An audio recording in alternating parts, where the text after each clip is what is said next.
There were once 3 brothers who were traveling along a lonely, winding road at twilight. In time, the brothers reached a river too treacherous to pass. But being learned in the magical arts, the 3 brothers simply waved their wands and made a bridge. Before they could cross, however, they found their path blocked by a hooded figure.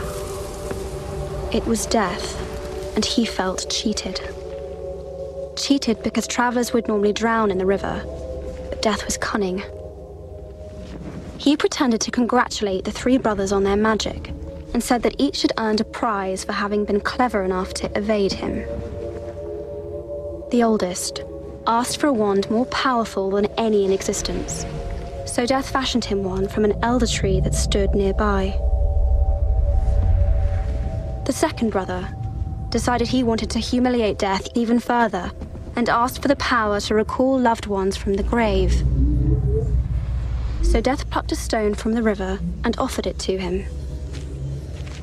Finally, Death turned to the third brother. A humble man, he asked for something that would allow him to go forth from that place without being followed by Death. And so it was that Death reluctantly handed over his own cloak of invisibility.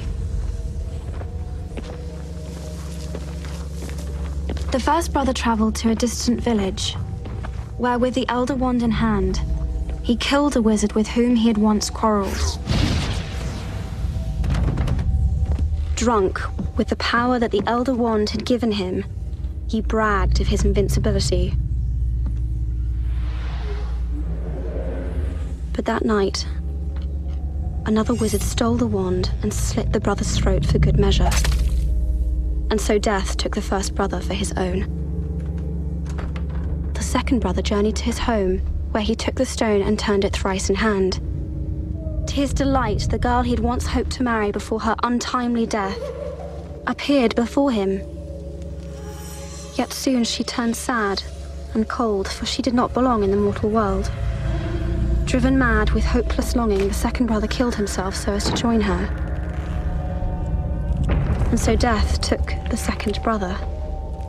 As for the third brother, Death searched for many years but was never able to find him. Only when he attained a great age did the youngest brother shed the cloak of invisibility and give it to his son. He then greeted Death as an old friend and went with him gladly, departing this life as equals.